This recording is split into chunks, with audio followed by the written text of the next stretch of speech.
Students हम discuss करेंगे important news के बारे में। First news regarding the Syria के पर्सपेक्टिव से है। यूरोपियन यूनियन के जो चीफ हैं उनके द्वारा सीरिया के वहाँ पे विजिट किया गया और उनके जो लीडर हैं उनको अश्योर किया गया है कि सीरिया का जो रिकंस्ट्रक्शन एंड डेवलपमेंट है उसके अंदर यूरोपियन यूनियन के द्वारा सपोर्ट है वो प्रोवाइड किया। स्टूडेंट्स हमारे यूपीएससी के एग्जाम से रिलेटेड क्या बेसिक इंफॉर्मेशन आपको पता होना चाहिए। तो आपको सीरिया का जो लोकेशन है उसके बारे में जानकारी होना चाहिए। सीरिया के जो इम्पोर्टेंट सिटीज़ हैं उनके बारे में भी आपको जानकारी है वो होना चाहिए, क्योंकि काफ़ी बार यूपीएससी है उस सिटीज़ का जो नेम है वो मेंशन करेगा किस कंट्री से वो बिलोंग किया करते हैं, तो उनके रिगार्डिंग में मैच द कॉलम का जो क्वेश्चन है वो पूछा करता है प्रीलिम्स के पेपर के अंदर। तो स्टूडेंट्स फर्स्ट ऑफ ऑल हम यहाँ पे सीरिया के अंदर में जो पॉलिटिकल स्ट्रक्चर है उसके बारे में रीड करते हैं। अब देखिए कि 2009 के समय में अरब स्प्रिंग का जो समय है वो होता है। अरब स्प्रिंग के अंदर में जो लार्जर समय से पावर के अंदर में जो पर्सन थे उनको रिमूव किया गया। डेमोक्रेसी के रिगार्डिंग में एक मूवमेंट है वो कैरी आउट होता है। इनिशियली ये पार्ट में टूनिशिया के वहाँ पे आपको देखने के लिए मिलेगा। फिर आप देखिए कि लीबिया है वहाँ पे जो डेमोक्रेसी है उसके रिगार्डिंग में मूवमेंट्स हैं वो हुआ करते हैं। तो स्टूडेंट्स उसी दौरान में जो नॉर्दर्न पार्ट ऑफ अफ्रीका है, जो मिडिल ईस्ट का रीजन है, वहाँ पे पॉलिटिकल वैक्यूम का जो सिचुएशन है वो क्रिएट होता है। और पॉलिटिकल वैक्यूम के उस सिचुएशन के अंदर में इस्लामिक स्टेट है उसका इमरजेंस आपको देखने के लिए मिलेगा, जिसको कि Islamic state of Iraq and Syria के नाम से जानते हैं। मेजरली वे के अंदर में इराक एंड सीरिया का जो पार्ट है वहाँ पे इनका डोमिनेशन है वो हुआ करता था। तो उस दौरान में भी आपको जो सीरिया का जो लीडर है बशर अल असद है वो पावर के अंदर में देखने के लिए मिलते हैं। बाद में एक ग्रुप है जिसका नाम है एच टी एस। बाद में एक ग्रुप है उसका नाम है एच टी एस, जिसके एक लीडर हुआ करते थे। एच टी एस एक टेरर ऑर्गेनाइजेशन था, अलकायदा का कभी जो पार्ट के रूप से वर्क किया करता था सीरिया के वहाँ पे। तो इसके लीडर एक मूवमेंट को कैरी आउट करते हैं 2024 के दिसंबर के समय में। और बशर अल असद को आप देखिए कि पावर से उनके द्वारा रिमूव किया गया और उन्होंने पावर है उसको कैप्चर है वो किया है। उसके बाद में इन्होंने अपना जो नेम है उसको भी यहाँ पे चेंज है वो किया है। तो इस तरीके से इनका पावर का कैप्चर आपको देखने के लिए मिलता है। इनिशियली इनका आप देखिए कि टारगेट यही है कि सीरिया को रिकंस्ट्रक्ट किया जाए, वहाँ पे पीस का जो इस्टेब्लिशमेंट है वो किया जाए। स्टिल आपको कुछ सेक्शंस के अंदर में जो कन्फ्लिक्ट है वो देखने के लिए मिलेगा, जैसे कि इनका नॉर्दर्न पार्ट के अंदर में एक सिटी है जिसको कि अलेप्पो सिटी के नाम से जानते हैं। आप देखिएगा अलेप्पो नाम का जो सिटी है वहाँ पे कुर्दिश पर्सन्स हैं, उनका डोमिनेशन है, तो उनके बिटवीन में कन्फ्लिक्ट है। एक इनका जो एरिया है जिसको कि होम्स के नाम से जानते हैं, वहाँ पे अलावातीज नाम का एक ग्रुप है, उनका वहाँ पे डोमिनेशन है। तो कुछ कन्फ्लिक्ट्स हैं जो कंटिन्यूअस न्यूज़ के अंदर में आपको देखने के लिए मिलते हैं। अब हम यहाँ पे जो जोग्राफिकल मैपिंग है उसको कैरी आउट करते हैं। स्टूडेंट्स ये जो है वो सीरिया का लोकेशन है, ये आप देखिए ये सीरिया यहाँ पे सिचुएटेड है, जो हमने रेड के साथ में मार्क यहाँ पे किया है। वेस्टर्न पार्ट के अंदर में इनका जो मेडिटेरियन सी है वो सिचुएटेड है, वेस्टर्न पार्ट के अंदर में मेडिटेरियन सी है यहाँ पे। तो इस वजह से इसको लेवेंट का जो रीजन है उसके अंदर भी काउंट किया करते हैं, जिसके रिगार्डिंग में यूपीएससी ने 2022 का जो पेपर है उसके अंदर में आपको क्वेश्चन है वो पूछा था कि जो लेवेंट रीजन है वो किस एरिया के अंदर में सिचुएटेड है। तो आप देखिए कि लेवेंट का जो रीजन है ईस्टर्न पार्ट ऑफ मेडिटेरियन के वहाँ पे हुआ करता है। नॉर्दर्न पार्ट के अंदर में जो आप देखिए कि टर्की है वो सिचुएटेड है यहाँ पे, इसका टर्की के साथ में जो लोके एरिया है वो शेयर हुआ करता है। ईस्टर्न पार्ट के अंदर में आपको इराक है वो देखने के लिए मिलेगा। सदर्न पार्ट के अंदर में आप देखिए कि जॉर्डन है।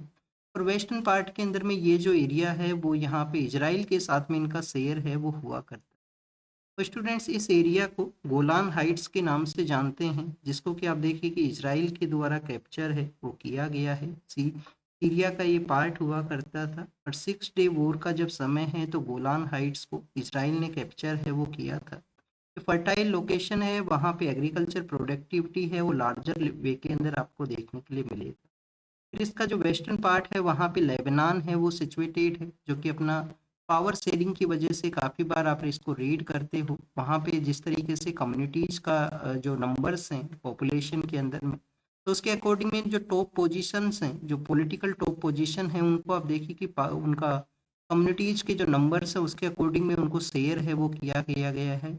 इस कम्युनिटी से रिलेटेड जो पर्सन है वो वहाँ पे प्राइम मिनिस्टर रहेगा, इस कम्युनिटी से रिलेटेड जो पर्सन है वो वहाँ पे डिप्टी प्राइम मिनिस्टर या प्रेसिडेंट का जो पोस्ट है उसको वो वहाँ पे सर्व है वो करेगा। ये तो हमने इसके नाइबर कंट्रीज के बारे में रीड किया। नेक्स्ट अगर हम बात करें जो इसके इम्पोर्टेंट सिटीज हैं उनके बारे में, तो आप देखिए कि नॉर्दर्न पार्ट के अंदर में एक सिटी है जिसको कि अलेप्पो सिटी के नाम से जानते हैं। किसके नाम से जाना करते हैं स्टूडेंट्स? उसको जाना करते हैं अलेप्पो के नाम से। यहाँ पे आप देखिए कि ऑयल रिच का ये रीजन है और कुर्दिश जो पर्सन है, जो कुर्दिश कम्युनिटी है, उनके जो लोग हैं उनका यहाँ पे आपको डोमिनेशन है वो देखने के लिए मिलता है। ये जो पार्ट है, ये जो पार्ट हमने जो रेड के साथ में मार्क किया है, जिसके अंदर में आप ईरान का भी कुछ एरिया है, आप इसको इंक्लूड कर सकते हो। तो स्टूडेंट्स इस एरिया के अंदर में कुर्दिश जो पर्सन्स का डोमिनेशन है और इनका डिमांड हुआ करता है कि कुर्दिस्तान है उसको क्रिएट है वो किया जाए। कुर्दिस्तान का जो डिमांड है वो आज का डिमांड नहीं है, वर्ल्ड वॉर फर्स्ट के समय में भी इनका डिमांड था। बाद में आप देखिए कि इस एरिया को कंट्रीज ने अपने आपस के अंदर में शेयर किया, उनका जो कुर्दिस्तान है वो नहीं क्रिएट किया गया। ट्रीटी ऑफ सिविल है, ट्रीटी ऑफ लुसाने है, जिसके थ्रू कुर्दिस्तान का डिमांड आपको मिलेगा, बट वो एग्जिस्टेंस में नहीं आया था। टर्की के द्वारा इनके अगेंस्ट में काफ़ी जो एग्रेसिव वे के अंदर में ऑपरेशंस किए जाते हैं कुर्दिश पर्सन्स को। आप देखिए कि उनके अगेंस्ट में उनके जो मिलिट्री ऑपरेशंस हैं वो आपको मिलेंगे। इराक के अंदर में तो इनका जो डोमिनेटेड एरिया है जिसको कि जो वहाँ पे जो ऑटोनॉमी है वो प्रोवाइड किया गया है इराक के अंदर। तो सीरिया के अंदर भी इनको कुछ एरिया के अंदर में आप देखिए कि ऑटोनॉमी है, कुछ एरिया के अंदर में इनका डोमिनेशन है।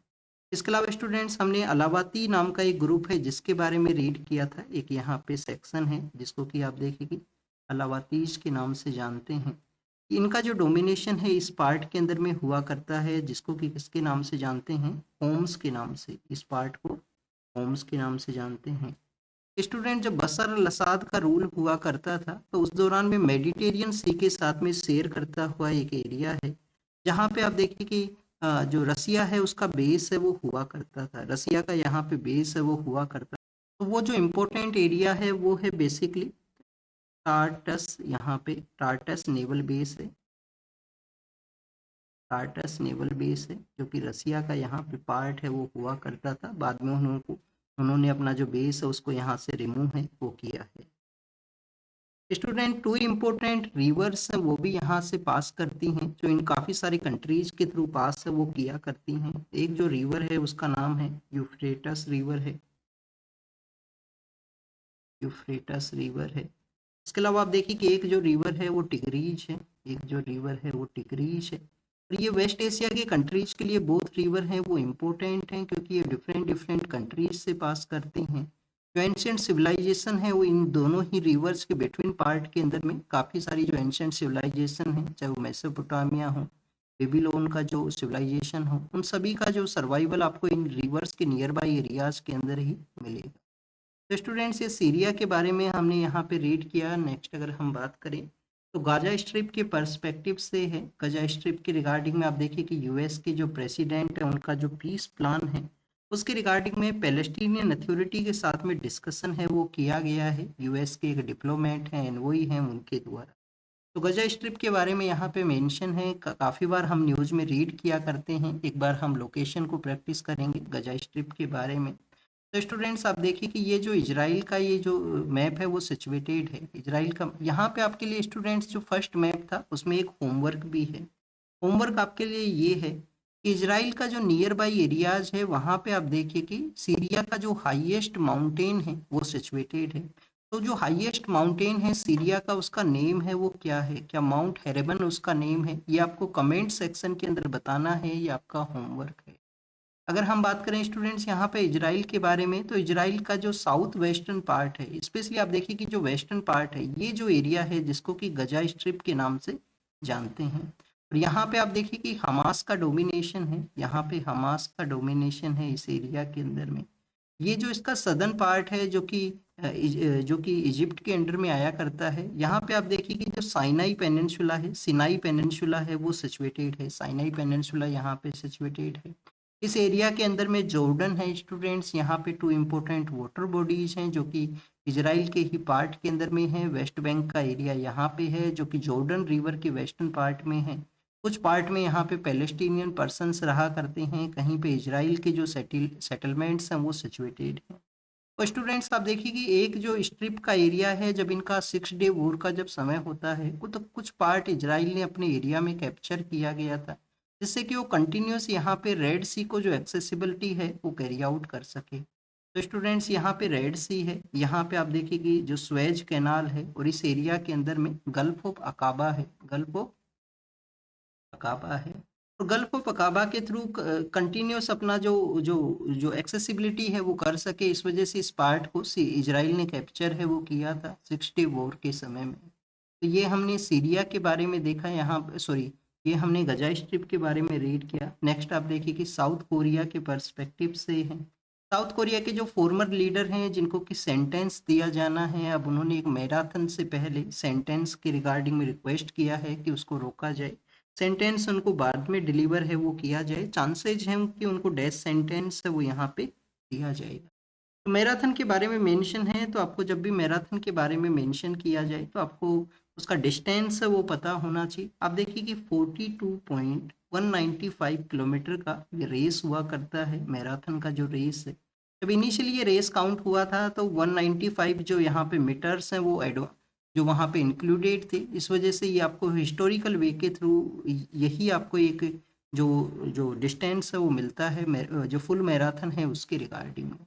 नेक्स्ट आपको यहाँ पे एथलेटिक्स के बारे में एक और जानकारी होना चाहिए कि जब भी एथलेटिक्स के अंदर में जो जो पर्सन रन किया करते हैं मैराथन के अंदर में, वो आपको एंटी क्लॉकवाइज उनका रन है वो देखने के लिए मिलता है। एंटी क्लॉकवाइज उनका रन हुआ करता है, उसके बिहाइंड में भी काफ़ी सारे रीजन्स हैं। हमारी जो अर्थ का मूवमेंट भी एक रीजन है जो एंटी क्लॉकवाइज हुआ करता है। हमारा जो हार्ट है जो कि लेफ्ट साइड के अंदर में है, उसका भी लेफ्ट साइड में होना एक यहाँ पे रीजन है कि एंटी क्लॉकवाइज यहाँ पे रेस होती है। और एक रीजन स्टूडेंट्स, जब फर्स्ट टाइम यहाँ पे जब ये मैराथन का रेस हुआ था तो वो इसी तरीके से ऑर्गेनाइज हुआ था, तो वो भी एक इन्फ्लुएंस है वो हो सकता है। साउथ कोरिया के बारे में मेंशन है, तो साउथ कोरिया का लोकेशन है उसको भी एक बार हम प्रैक्टिस कर लेते हैं स्टूडेंट्स। ये आप देखिए कि नॉर्थ कोरिया है, ये नॉर्थ कोरिया है, ये साउथ कोरिया का यहाँ पे रीजन है। साउथ कोरिया और नॉर्थ कोरिया को जो डिवाइड करने वाला जो लैटिट्यूड है, जो इनका लाइन है, जिसको कि 30 डिग्री नॉर्दर्न लैटिट्यूड के नाम से जानते हैं, सॉरी 38 डिग्री नॉर्दर्न लैटिट्यूड के नाम से इसको जानते हैं। ये ईस्ट सी है जिसको कि सी ऑफ जापान बोला करते हैं। इसके सदर्न पार्ट के अंदर में जो ईस्ट चाइना सी है, यहाँ पे येलो सी है। और आप देखिए कि स्टूडेंट जो ईस्ट चाइना सी है और जो यहाँ पे सी ऑफ जापान है, उसको सेपरेट करने वाला जो स्ट्रेट है जिसको कि किसके नाम से जानते हैं, जिसको कि कोरियन स्ट्रेट के नाम से जानते हैं। यहाँ पे जो आइलैंड है जिसको कि जेजू आइलैंड के नाम से जानते हैं, जेजू आइलैंड है ये बेसिकली। इनको हम काफ़ी बार डिस्कस कर चुके हैं जब भी हम लोकेशन को रीड किया करते हैं। तो स्टूडेंट साउथ कोरिया के बारे में आपको एक और बेसिक जानकारी ये होना चाहिए कि आप देखिए कि यहाँ पे जो टोटल पॉपुलेशन है, वो जो सीनियर सिटीजन्स का जो पॉपुलेशन है वो 20% की टोटल पॉपुलेशन को कॉन्स्टिट्यूट करता है। डेट मीन्स कि ये जो कंट्री है वो सुपर एजिंग का सिचुएशन में है, सुपर एजिंग का सिचुएशन में है। जापान के बाद में जो साउथ कोरिया ही है एशिया का जो कंट्री जो कि सुपर एजिंग के सिचुएशन में पहुंचा है, जहां पे मोर देन 20% का जो पॉपुलेशन है वो सीनियर सिटीजन्स का वहां पे है। नेक्स्ट अगर हम बात करें स्टूडेंट्स, यहाँ पे जो मेंशन है वो दुबई से ईरान का फ्लाइट के बारे में है कि कुछ फ्लाइट्स हैं वो डिस्टर्ब हुई हैं ईरान के लिए जाने वाली। क्यों डिस्टरबेंस हुआ है? क्योंकि ईरान के वहाँ पे प्रोटेस्ट है, इंटरनेट को शट डाउन किया गया है। 1979 से पहले ईरान के अंदर में एक शाह डायनेस्टी हुआ करती थी, फिर वहाँ पे ईरानियन रिवॉल्यूशन कैरी आउट होता है। और अब आप देखिए कि फर्स्ट टाइम ईरानियन रिवॉल्यूशन के अगेंस्ट में जो पीपल्स का मूवमेंट है, क्योंकि ईरान के अंदर में जो इन्फ्लेशन रेट है, ईरान में जो इन्फ्लेशन रेट है वो सेकंड हाईएस्ट है वर्ल्ड के अंदर में, साउथ सूडान के वहाँ पे आप देखिए कि जिस तरीके से है, साउथ सूडान के बाद में ईरान के अंदर ही में ही आपको जो सेकंड इन्फ्लेशन रेट है वो देखने के लिए मिलेगा। नेक्स्ट आप देखिए कि रसिया के द्वारा मिसाइल के साथ में अटैक किया गया है यूक्रेन के वहाँ पे, तो आप देखिए कि रसिया ने जो ट्रूस का जो प्लान है उसको रिजेक्ट किया है। और रसिया के द्वारा कहा गया कि तो 2022 के समय जो उनका जो यहाँ पे इन्वेजन हुआ था यूक्रेन के वहाँ पे, उसके बिहाइंड में रीजन ये था कि नाटो या यूरोपियन जो फोर्सेज हैं उनका प्रेजेंस होना यूक्रेन के वहाँ पे। अब इस एक्सपेंशन को रोकना था, इस एक्सपेंशन को रोकने के ही रिगार्डिंग में उनके द्वारा जो इन्वेजन कैरी आउट किया गया, और अब उनका पीस प्रोसेस के रिगार्डिंग में भी एक प्रपोजल यही है कि नाटो को ज्वाइन नहीं करेगा यूक्रेन, ये अपने कॉन्स्टिट्यूशन के अंदर में वो उसको इंक्लूड है वो करे यहाँ पे पार्लियामेंट के थ्रू में। नेक्स्ट आप देखिए कि स्टूडेंट्स जो जो रसिया के द्वारा डोनबास का जो रीजन है ईस्टर्न पार्ट ऑफ यूक्रेन के अंदर में, जो डोनबास का रीजन है उसको अपने कंट्रोल के अंदर में रखने के लिए कहा गया है कि जो 20% एरिया इन्होंने ईस्टर्न पार्ट ऑफ यूक्रेन का जो कैप्चर किया है, स्पेशली डोनबास उन्हीं के कंट्रोल के अंदर में यहाँ पे रहे। तो स्टूडेंट्स एक बार हम लोकेशन को यहाँ पे प्रैक्टिस करेंगे, यूक्रेन के रिगार्डिंग में लोकेशन को प्रैक्टिस करेंगे। ये आप देखिए कि यूक्रेन है वो सिचुएटेड है, यूक्रेन के नॉर्दर्न पार्ट के अंदर में जो कंट्री है उसका क्या नाम है, बेलारूस नॉर्दर्न पार्ट के अंदर में है। ईस्टर्न पार्ट के अंदर में जो कंट्री है उसका क्या नाम है, उसका यहाँ पे रसिया नाम है। फिर आप देखिए कि पोलैंड है, पोलैंड के अलावा आपको स्लोवाकिया है, हंगरी है, रोमानिया है, और मोल्दोवा नाम का जो जो लैंडलॉक कंट्री है वो आपको देखने के लिए मिलेगा। स्टूडेंट्स यहाँ पे काफ़ी सारी रिवर्स हैं वो पास हुआ करती हैं, जैसे कि आप देखिए कि डैन्यूब नाम का एक नदी है, डैन्यूब नदी जो कि जो हंगेरियन जो आप देखिए कि हाईलैंड का एरिया है वहाँ से ये पास हुआ करती है। तो आपको जो डैन्यूब रिवर है वो आपको यहाँ पे देखने के लिए मिलता है। रिवर का नाम क्या है स्टूडेंट्स, डैन्यूब है, डैन्यूब इस रिवर का नाम है। फिर आप देखिए कि यहीं पे ही डैन्यूब के नियर बाई एरियाज के अंदर में एक अदर नदी है जिसको कि हम निस्टर के नाम से जानते हैं, जिसको कि किसके नाम से जानते हैं स्टूडेंट्स, निस्टर के नाम से जाना करते हैं। ये यहाँ पे साइलेंट है। फिर आप देखिए कि निप्पर नाम का एक रिवर है जो कि बेलारूस और यूक्रेन के बिटवीन में है। यहाँ पे जो रिवर है जो कि ब्लैक सी के अंदर में है, क्या नाम है इसका, निप्पर नाम का नदी है। डी यहाँ पे साइलेंट है, निप्पर जो बेलारूस और यूक्रेन के बिटवीन में है। तो स्टूडेंट्स ये जो सी ऑफ अजोव है और ब्लैक सी है जिसको कि कनेक्ट करने वाला स्टेट का क्या नाम है, कर्च स्टेट इसको कनेक्ट करता है।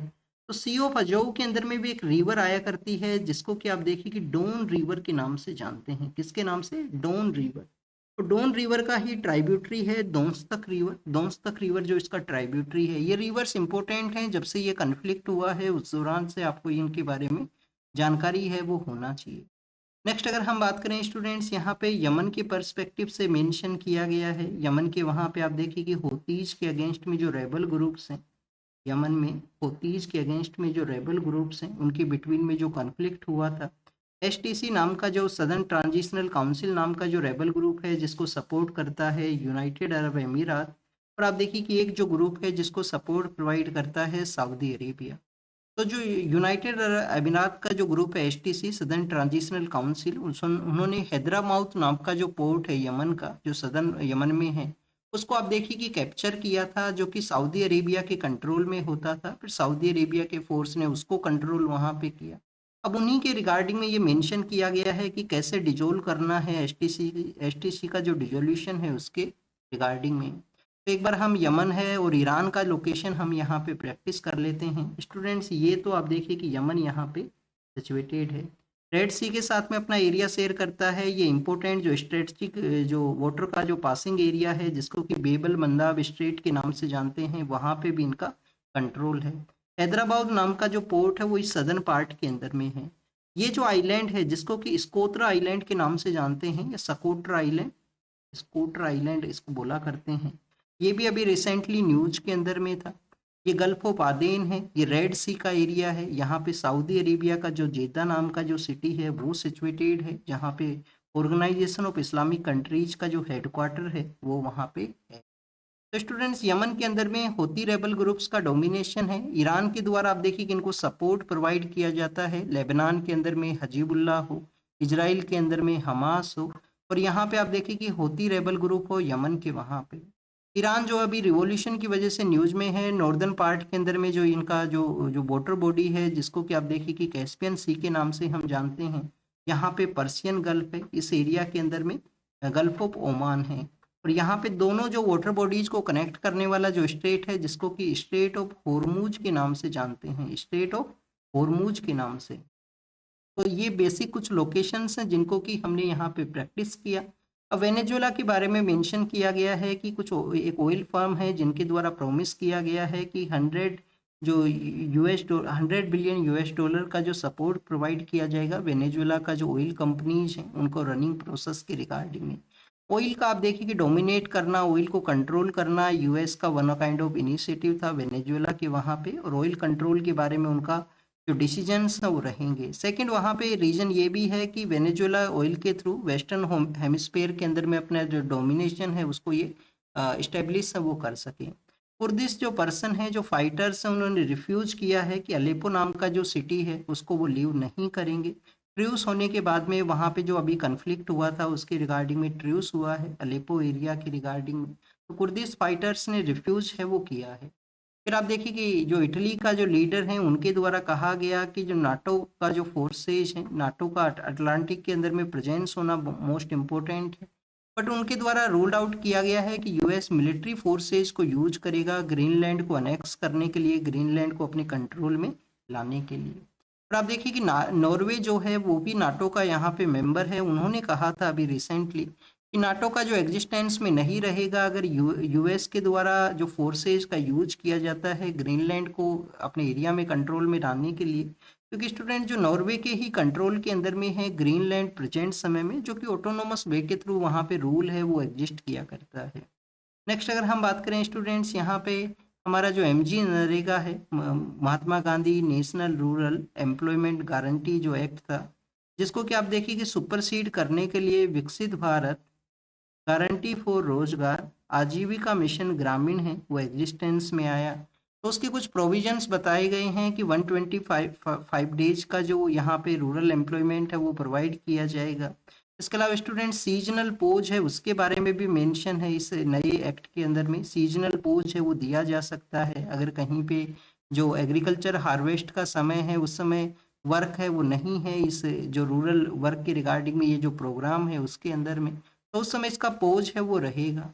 सेंटर और स्टेट का जो फंडिंग एक पैटर्न है 60-40 का एक फंडिंग पैटर्न रहा है। स्टेट्स का यही एक मेजर कंसर्न है कि उनके पास में जो इकोनॉमिक सिचुएशन ऐसा नहीं है तो लार्जर वे के अंदर में सपोर्ट कर सकें विकसित भारत गारंटी फॉर रोजगार एंड जो आजीविका मिशन ग्रामीण है उसको। इम्प्लीमेंटिंग जो मिनिस्ट्री है वो कौन सा है, मिनिस्ट्री ऑफ रूरल डेवलपमेंट है वो यहाँ पे इम्प्लीमेंटिंग मिनिस्ट्री है। बोथ जो इनिशिएटिव्स हैं, पुराना वाला जो एक्ट था और नया वाला जो एक्ट है, दोनों की रिगार्डिंग में। वेस्ट बंगाल का जो चीफ मिनिस्टर हैं उनके द्वारा प्रोटेस्ट किया गया है, उन्होंने आप देखिए कि एनफोर्समेंट डायरेक्टरेट का एक रेड है उसके अंदर में भी इन्वॉल्व है, वो उनके उनके द्वारा उसको डिस्टर्ब है वो किया गया था। तो हमारे एग्जाम के लिए आपको राइट टू प्रोटेस्ट पता होना चाहिए। आर्टिकल 19 के अंदर में आप देखिए कि आपको जो राइट टू प्रोटेस्ट है वो अवेलेबल है, यहाँ पे आर्टिकल 19 के थ्रू जो प्रोटेस्ट को कैरी आउट है वो किया जा सकता है। यूएस के जो यहाँ पे एक सेक्रेटरी हैं जिन्होंने बेसिकली इंडियन प्राइम मिनिस्टर और यूएस के जो पॉलिटिकल लीडर हैं उनका डिस्कशन नहीं हुआ ट्रेड डील को यहाँ पे कंक्लूड करने के लिए, तो ये उनका क्लेम था जिसको कि मिनिस्ट्री ऑफ एक्सटर्नल अफेयर है उन्होंने रिजेक्ट है वो किया है कि 2025 के समय में हमारे बोथ कंट्रीज के जो लीडर्स हैं वो 8 टाइम्स आप देखिए कि डिस्कशन है वो यहाँ पे कैरी आउट किए हैं, 8 टाइम्स डिस्कशन है उसको कैरी आउट किए हैं, उसके बारे में इन्होंने मेंशन है वो किया है। इसके अलावा स्टूडेंट्स मेंशन ये भी किया गया है कि कैसे इंडिया और यूएस है उनका इंडिया के अगेंस्ट में जो 500% का जो टैरिफ इम्पोज करने का एक बिल वहाँ पे आया है, स्पेशली आप देखिए कि इंडिया है, चाइना है और ब्राज़ील है जिसके अगेंस्ट में 500% का जो टैरिफ है वो इम्पोज किया जाए रशियन ऑयल इम्पोर्ट की वजह से। तो इसको भी कंसिडर करते हुए मिनिस्ट्री ऑफ एक्सटर्नल अफेयर ने कहा कि वो उसको क्लोजली वे के अंदर में मॉनिटर कर रहे हैं जो भी वहाँ पे सिचुएशन है। इंटरनेशनल सोलर अलायंस के बारे में भी मेंशन किया कि जो यूएस ने यहाँ पे UNFCCC से जो विड्रोवल के बारे में कहा है, तो इंटरनेशनल सोलर अलायंस से जो विड्रोवल है उसको भी क्लोजली मॉनिटर है वो किया गया है। तो बेसिक कुछ डिस्कशन था, एग्जाम से रिलेटेड कोई क्वेश्चन आपसे यहाँ पे नहीं पूछा जाएगा। फिर ईरान के बारे में है जिसका लोकेशन हम देख चुके हैं, 1979 के समय ईरानियन रिवॉल्यूशन हुआ था, उससे पहले वहाँ पे साइड डायनेस्टी का रूल हुआ करता था। अब यहाँ पे प्रोटेस्ट क्यों हुआ है ईरान के अंदर में, प्रोटेस्ट के बिहाइंड में रीजन यही है कि वहाँ पे जो इकोनॉमिक सिचुएशन है वो बेटर नहीं है। इकोनॉमिक सिचुएशन आप देखिए कि बेटर क्यों नहीं है, एक तो आप देखिए कि 2020 के समय में डोनाल्ड ट्रंप का जब फर्स्ट टेन्योर था तो उन्होंने विड्रोवल किया था, जो न्यूक्लियर एग्रीमेंट उनके साथ में साइन हुआ था ईरान के साथ में, विड्रॉवल के बाद में आप देखिए कि ईरान के ऊपर में सैंक्शंस वो भी लगा दिए गए, और अभी रिसेंटली जो मई जून का जो मंथ है उस दौरान में आप देखिए कि जो इजराइल और जो यूएस के द्वारा जो बॉम्बिंग किया गया है ईरान के अंदर में, उसके बाद में कंटिन्यूस इकोनॉमिक सिचुएशन है वो वहाँ पे डिक्लाइन है वो हुआ है। तो डिक्लाइन होने की वजह से इन्फ्लेशन रेट आपको सेकंड हाईएस्ट देखने के लिए मिलता है, साउथ सूडान के बाद में सेकंड हाईएस्ट है ईरान के अंदर में इन्फ्लेशन रेट। तो स्टूडेंट्स, अयप्पा जो लॉर्ड अयप्पा है उनको डेडिकेटेड जो टेम्पल है सबरीमाला का जो टेम्पल, उसके अंदर में आप देखिए कि गोल्ड का जो मिस अप्रोप्रिएशन देखने के लिए मिला था, तो उसके अंदर में एक चीफ जो वहाँ पे प्रीस्ट है उनको अरेस्ट किया गया है एसआईटी के द्वारा, कि जो मिस अप्रोप्रिएशन ऑफ गोल्ड है उसके रिगार्डिंग में। अयप्पा जो लॉर्ड अयप्पा को डेडिकेटेड जो सबरीमाला टेम्पल है वहाँ पे कभी वुमेन्स का एंट्री है वो नहीं हुआ करता था। फिर एक पेटिशन फाइल होता है, सभी वुमेन्स का एंट्री पहले भी आप देखिए कि बैन नहीं था, कुछ एज ग्रुप के अंदर में जो वुमेन्स का एंट्री है उसको बैन किया गया था सबरीमाला टेम्पल के अंदर में। बाद में आप देखिए कि वहाँ पे जो सुप्रीम कोर्ट के इंटरवेंशन के बाद में वुमेन्स का जो एंट्री है उसको अलाउ किया गया है कि सभी पर्सन्स को आर्टिकल 25 के थ्रू, यहाँ पे आप देखिए कि जो रिलीजियस राइट है, अपना जो रिलीजियस कस्टम्स है उनको फॉलो करने की जो राइट है वो अवेलेबल है। द्वारका जो दिल्ली के अंदर में सिचुएटेड एक एरिया है, वहाँ पे आप देखिए कि डॉग्स के द्वारा अटैक किया गया है, तो स्ट्रीट डॉग्स का जो इश्यू है वो कंटिन्यूस यहाँ पे इंक्रीज होने लगे हैं। अब एक यहाँ पे जो एक मेल पर्सन है जिनको कि अटैक किया गया, उनका डेथ है वो भी हुआ है। हमारा जो लोकल अथॉरिटीज है उनका रिस्पॉन्सिबिलिटी है कि लोकल अथॉरिटीज यहाँ पे जो एनिमल्स का जो बर्थ कंट्रोल है उसको कैरी आउट करें, लोकल अथॉरिटीज का ये रिस्पॉन्सिबिलिटी है वो हुआ करता है। कोर्ट के द्वारा इसके रिगार्डिंग में ऑर्डर्स हैं वो इशू किए गए थे कि इस केस इसको जो सीरियस कैटेगरी के अंदर में कंसीडर है वो किया जाए। क्यों यहाँ पे जो डॉग्स के जो जो अटैक्स हैं वो इंक्रीज हुए हैं, उसके बिहाइंड में रीजंस हैं स्टूडेंट्स की, जो स्ट्रीट डॉग्स हैं उनका प्रॉपर केयरिंग है वो ना होना, प्रॉपर उनके लिए फूड का अवेलेबिलिटी ना होना। इसके अलावा आप देखिए कि टू मच अर्बनाइजेशन, काफ़ी कुछ इश्यूज हैं, टू मच कोल्ड है, कोल्ड भी उनको इम्पेक्ट करता है, समर के समय में टू मच हीट है। तो ऐसे काफ़ी सारे ऐसे रीजन हैं जिसकी वजह से यहाँ पे डॉग्स का जो जो इस तरीके के जो केसेज हैं वो इंक्रीज हुए हैं। डिजिटल क्रिएटर्स का जो कंटेंट है उसको एयर किया जाएगा डीडी न्यूज़ के वहाँ पे एक स्पेसिफिक टाइम पीरियड के दौरान में, ये हमारे minister of information and broadcaster के द्वारा कहा गया है। जो प्रसार भारती है, प्रसार भारती ने ये मेंशन किया है कि डिजिटल क्रिएटर्स के कंटेंट को वो एयर करेंगे कुछ स्पेसिफिक कैटेगरीज के रिगार्डिंग में। फिर आप देखिए कि हमारे प्राइम मिनिस्टर का जो विजन है कि ऑरेंज इकोनॉमी है, ऑरेंज इकोनॉमी, ऑरेंज इकोनॉमी क्या है, तो क्रिएटिविटी की रिगार्डिंग में जो यहाँ पे जो कोई भी इकोनॉमिक कंडीशन जो क्रिएटिविटी को बूस्ट करे जिसको ऑरेंज इकोनॉमी के रूप से कंसिडर करते हैं। तो प्राइम मिनिस्टर का जो विजन है उसके थ्रू यहाँ पे क्रिएटिविटी भी इंक्रीज हो, क्रिएटिविटी के अलावा आप देखिए कि सेक्टर के अंदर में इकोनॉमिक सिचुएशन है उसमें भी इम्प्रूवमेंट हो, तो उसी के रिगार्डिंग में ये डिसीजन है वो लिया गया है। एक पर्सन ऑफ डिसेबल का कैटेगरी से एक पर्सन बिलोंग किया करते थे, उनके पास में हाई कोर्ट के अंदर सॉरी कोर्ट के अंदर में उनके पास में जॉब था, तो कलरक का उनके पास में जॉब था, वर्क का प्रेशर की वजह से उनके द्वारा आप देखिए कि सुसाइड है वो किया गया है, कि एक्सेसिव वर्क प्रेशर है उनके ऊपर में। हमारे कंट्री के अंदर में वैसे ही आप देखिए कि जो वर्किंग आवर्स हैं काफ़ी लार्जर नंबर्स के अंदर में देखने के लिए मिलते हैं, कि वर्किंग आवर्स हैं वो काफ़ी ज़्यादा हैं। स्पेशली अगर हम कॉरपोरेट सेक्टर के बारे में रीड करें तो राइट टू डिस्कनेक्ट का एक बिल अभी प्रपोज किया गया, उसका भी एम यही था कि ऑफिस आवर्स के बाद में उनका जो पर्सनल लाइफ है उसके अंदर में इंटरवेन ना हो, डिजिटल वे के थ्रू उनको कनेक्ट करने के लिए ना कहा जाए। तो राइट टू डिस्कनेक्ट का एक बिल अभी रिसेंटली प्रपोज हुआ है पार्लियामेंट के वहाँ पे। 5 ईयर्स आफ्टर द तालिबान ने जब से अफगानिस्तान में पावर को टेक ओवर किया है 2021 के समय में, तो 5 ईयर्स के बाद में आप देखिए कि तालिबान के जो डिप्लोमेट है उनको अलाउ किया गया है अफगानिस्तान एम्बेसी के अंदर में इंडिया के वहाँ पे। या तालिबान आप देखिए कि तालिबान को इंडिया रिकॉग्नाइज करता है, इंडिया तालिबान को ऑफिशियली अभी रिकॉग्नाइज नहीं करता है, बट हमारा इंगेजमेंट है जो इंक्रीज हुआ। वहाँ के आप देखिए कि जो फॉरेन मिनिस्टर हैं वो इंडिया के विजिट के लिए आए थे, वहाँ के जो ट्रेड एंड हेल्थ के जो मिनिस्टर हैं उनका भी इंडिया के लिए विजिट रहा है। इंडिया ने काफ़ी सारी सपोर्ट भी प्रोवाइड किया है, चाहे वहाँ पे अर्थक्वेक का सिचुएशन हो, अफगानिस्तान का इंफ्रास्ट्रक्चर का डेवलपमेंट हो, तो सभी के अंदर में इंडिया का सपोर्ट है वो रहा है। नेक्स्ट अगर हम बात करें स्टूडेंट्स, यहाँ पे जो उत्तराखंड के अंदर में आप देखिए कि जो पौड़ी का एरिया है उत्तराखंड के अंदर में, जहाँ पे एक जो होटल के अंदर में जो वर्क करने वाला एक रिसेप्शनिस्ट है जिनका मर्डर होता है, बाद में कुछ यहाँ पे पॉलिटिकल जो इन्फ्लुएंशियल पर्सन्स हैं उनका भी इन्वॉल्वमेंट है वो बताया गया था कि सेक्सुअल फेवर के रिगार्डिंग में उनको प्रेशराइज किया गया और बाद में उनका मर्डर है वो वहाँ पे कर दिया गया।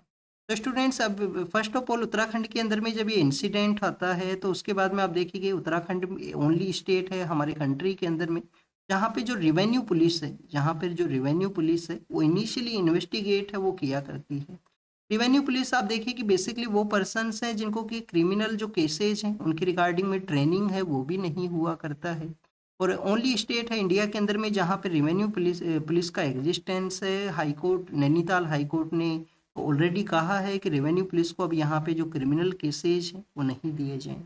बाद में जिस जिस रिजॉर्ट के अंदर में ये इंसिडेंट हुआ था उसको बुलडोजर जो उसको आप देखिए कि डैमेज है वो कर दिया गया था। तो डैमेज करने के साथ में एविडेंस भी आप देखिए कि रोड हुए होंगे, एविडेंस भी वहाँ पे वो उनके अंदर में भी किसी ना किसी तरीके से, क्योंकि जो साइट ऑफ क्राइम है जिसका आप देखिए कि यहाँ पे डैमेज होना तो वो इम्पेक्ट करता है एविडेंस कलेक्शन के अंदर में। अब स्टूडेंट, सीबीआई को ये केस देने के लिए कहा गया। सीबीआई के बारे में आपको पता होना चाहिए कि CBI Delhi special police establishment act के थ्रू ये setup as a independent body है, स्टेचुटरी बॉडी के रूप से हम इसको जाना करते हैं। तो स्टूडेंट, सीबीआई के जो डायरेक्टर का जो अपॉइंटमेंट है उसके अंदर में एक 3 मेंबर कमेटी होती है। 3 मेंबर कौन हुआ करते हैं उसके डायरेक्टर के अपॉइंटमेंट के रिगार्डिंग? आप देखिए कि प्राइम मिनिस्टर हैं, चीफ जस्टिस ऑफ इंडिया हैं और लीडर ऑफ अपोजिशन जो कि लोकसभा के अंदर में है, उनके द्वारा बेसिकली इनका जो डायरेक्टर का जो अपॉइंटमेंट है वो किया जाता है। नेक्स्ट अगर हम बात करें स्टूडेंट्स, ओमान और स्पेन के साथ में कोऑपरेट करते हुए इंडियन अथॉरिटीज ने वर्ल्ड बुक फेयर है उसको ऑर्गेनाइज किया है। वर्ल्ड बुक फेयर जो कि दिल्ली के अंदर में ऑर्गेनाइज होगा। तो अगर आप दिल्ली में रहते हो, दिल्ली से बिलोंग करते हो तो आपके द्वारा विजिट किया जाना चाहिए कभी ना कभी वहाँ पे। बुक फेयर काफ़ी आप देखिए कि डिफरेंट यहाँ पे काइंड्स ऑफ बुक्स हैं वो अवेलेबल हुआ करती हैं। इंडियन मिलिट्री हिस्ट्री है उसकी रिगार्डिंग में जो बुक्स हैं वो भी यहाँ पे अवेलेबल हैं, वो रहेंगी। फिर अगर हम बात करें स्टूडेंट्स, यहाँ पे विशाखापट्टनम के बारे में मेंशन है। आप देखिए कि विशाखापट्टनम के बारे में मेंशन ये किया गया है कि जो वहाँ पे मकर संक्रांति का फेस्टिवल आने वाला है तो आप देखिए कि संक्रांति संबारुलु फेस्टिवल का जो जो प्रैक्टिस है उसको यहाँ पे दिखाया गया। नेक्स्ट अगर हम बात करें स्टूडेंट, जो यूएस के द्वारा जो एक्शंस लिए गए हैं, आप देखिए कि 500% जो टैरिफ ये इम्पोज करेंगे यूएस के द्वारा। तो इसके बिहाइंड में रीजंस क्या है? वेनेजुएला की वहाँ पे जो ऑयल को कंट्रोल करने के बिहाइंड में रीजंस हैं वो क्या हैं? आप देखिए कि स्टूडेंट्स, यूएस का यहाँ पे एक अल्टीमेट एम है कि उनका कोई जियोपॉलिटिकल वे के अंदर में उनको कंट्रोल नहीं करना है। उनका जो डॉलर है, डॉलर का जो डोमिनेशन है वो कंटिन्यूस रहे। डॉलर का डोमिनेशन कंटिन्यूस रहे। जिस तरीके से रसिया के साथ में जो ऑयल इंडिया ने परचेज किया है और चाइना ने परचेज किया है, इन्होंने जो अदर करेंसीज हैं उनको यहाँ पे यूज किया है रसिया के साथ में ऑयल परचेज के रिगार्डिंग में।